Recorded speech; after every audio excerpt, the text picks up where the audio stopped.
인공지능 같은 디지털 기술과 교육의 융합은 전 세계적인 화두입니다. 우리나라도 오는 2025년부터 학교 현장에 본격적으로 디지털 교과서를 도입할 예정인데요. 오늘 EBS 뉴스에선 디지털 교육의 미래와 과제를 집중해서 들여다봅니다. 먼저 최근 영국에서 열린 세계 최대 규모의 에듀테크 박람회를 통해 글로벌 기술의 현 주소를 짚어봅니다. 황대웅 기자입니다. 하얀 화면에 글씨를 쓰자 관련 과목의 디지털 교과서가 실행됩니다. 3D 이미지를 돌려보고 궁금한 내용은 손으로 눌러 확인할 수 있습니다. 과목을 수학으로 바꿔봤더니 문제와 함께 개념 설명까지 해줍니다. 한국어를 포함해 지원되는 언어만 수십 가지입니다. 헝가리의 에듀테크 기업이 개발한 디지털 교과서인데 서책형 교과서를 스마트 기기의 특성에 맞게 재구성했습니다.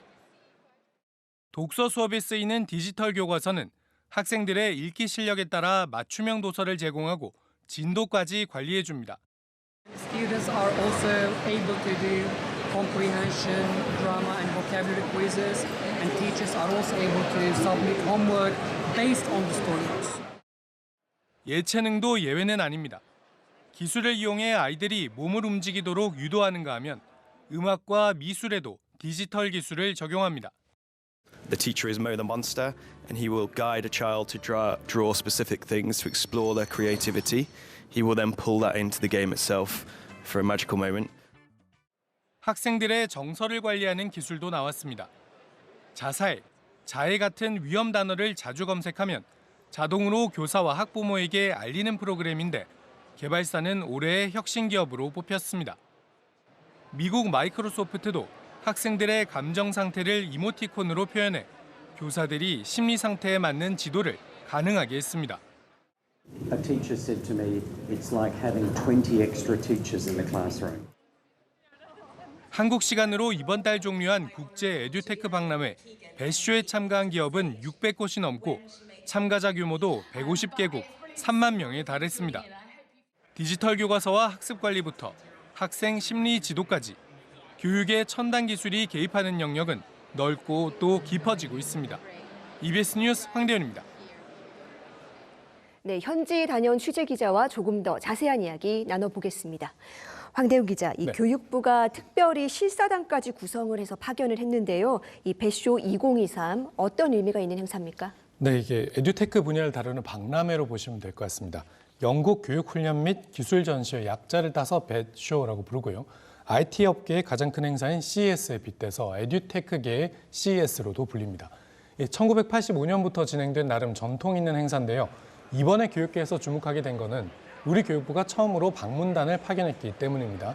이주호 사회부총리도 여러 차례 방문한 걸로 알려져 있는데 교육부 직원들이 꼭 직접 가서 봐야 된다 여러 차례 강조를 했다고 합니다. 장상윤 차관을 비롯해서 디지털 교과서 도입을 준비하고 있는 부서의 직원들이 현장을 많이 찾았고요. 교육부 기자단도 동행 취재를 했습니다. 네, 교육부가 그만큼 이 디지털 전환에 공을 들이고 있다는 건데요. 영국에서는 이미 이런 기술들을 학교 교육에서 적극적으로 활용하고 있다고요? 그렇습니다. 영국은 2019년부터 정부가 나서서 에듀테크 활성화 전략을 추진하면서 이 에듀테크 분야의 선도 국가로 불리는데요. 네. 디지털 기기를 활용한 교육이 우리나라에서는 보통 사교육 시장에서 많이 쓰이고 있는데 영국은 공교육 현장에 많이 도입되어 있는 게 특징입니다. 영국의 학교들은 예산 자율권을 가지고 필요한 에듀테크 상품들을 쇼핑하듯이 골라서 구매를 합니다. 실제로 이 박람회 참석자 가운데도 많은 숫자가 현직 교사들이었습니다. 네, 그런데 이렇게 학교 교사들이 직접 기술을 골라서 계약까지 맺는 건 상당히 좀 부담이 되는 일 아닙니까? 그렇습니다. 그래서 이 교사들과 에듀테크 기업들을 연결해 주는 게 중요할 텐데 영국에는 이 교육기자재협회, 우리로 따지면 한국 디지털 교육협회 같은 이 민간 기업들 모임이 있습니다. 이 단체를 통해서요, 교사들이 에듀테크 상품을 무료로 써보기도 하고 상품에 대한 후기도 공유하면서 어느 정도 품질 관리를 이뤄내고 있는 모습이었습니다. 장상윤 차관이 직접 이 단체 사무총장과 면담을 갖기도 했는데요. 교육부도 이번에 학교가 필요한 물건을 구매하는 나라 장터에 에듀테크 카테고리를 신설한다고도 합니다. 네, 우리 교육 현장에도 사실 에듀테크 활용이 굉장히 화두인데 교사들의 역할이 더 많아질 것 같습니다. 네, 이게 사실 걱정이 되는 부분이기도 한데요. 실제로 이렇게 현장에 교사들이 와서 어떤 기술이 필요한지를 여러 부서를 둘러보면서 확인을 해보고 구매하고 계약하는 것까지가 새롭게 교사의 업무에 추가가 되는 셈입니다. 네. 지금 이제 재밌는 장면 하나 보여드릴 건데요. 네, 지금 화면에 지금 나오고 있는 저 장면입니다. 이제 올해 배쇼부터 처음 도입된 이 커넥트라는 행사인데요. 네. 기업하고 교사가 마치 이 스피드 데이트를 하듯이 15분씩 매칭된 상대와 대화를 나누고 계약을 맺을지를 이제 이야기해보는 그런 행사입니다. 워낙 부스도 많고 기술도 다양하다 보니까 우리 학교가 이런 기술이 필요한데 예산이 이 정도다 이렇게 제출을 하면 주최 측에서 이 조건이 맞는 기업을 이렇게 매칭해주는 서비스까지 등장하게 된 거죠. 네, 학교마다 필요한 기술을 골라서 쓸 수 있다는 건 장점이기는 한데 그만큼 교사들이 발품을 많이 팔아야 되는 거네요. 그렇습니다. 이게 지금 또 재밌는 사례 하나 소개해드리려고 하는데요. 지금 화면을 보시면요. 이 교사가 소비자가 아니라 공급자가 되기도 합니다. 네. 수업을 하다 보니까 내가 이런 기술이 있으면 좋을 것 같다라고 생각하면 창업을 하게 되는 건데요. 지금 보고 계신 화면이 전현직 교사들로 이루어진 벤처기업 에브리바디 카운트에서 만든 수학 교육 앱입니다. 30년 동안 수포자들을 가르쳐온 교사들이 아예 학생들을 위한 앱을 우리가 직접 개발해보자 이렇게 뭉친 겁니다. 어떻게 교사가 창업자가 될 생각을 할 수 있었는지 물어봤는데요. 답변 한번 들어보시죠. One of the reasons why I went into teaching in the first place is because I'm passionate about maths, and I think I really feel very strongly if you really want to do something and change the world, you can do it. So if you really want to do something and you put your mind to it, you can definitely do it. 저 말을 이제 한국 교사들에게도 좀 전해줬으면 한다라는 말을 했는데요. 네. 지금 저 교사가 창업하는 회사에는 학교에서 아직도 수업을 하고 있는 현직 교사도 있고요. 창업을 하게 되면서 학교를 아예 그만두게 된 교사도 있습니다. 이번 행사만 이렇게 교사가 창업한 기업들이 40곳 넘게 배쇼에 참여를 했습니다. 네, 우리 기업들도 22곳이 참여를 했다고 들었습니다. 이 교육부와 현장 간담회도 있었다고요? 그렇습니다. 아무래도 국내 현실이 해외하고 많이 다르다 보니까 이 에듀테크 기업들 입장에서는 좀 아쉽다는 목소리가 많았는데요. 어떤 목소리 나왔는지 한번 직접 들어보시죠. 네.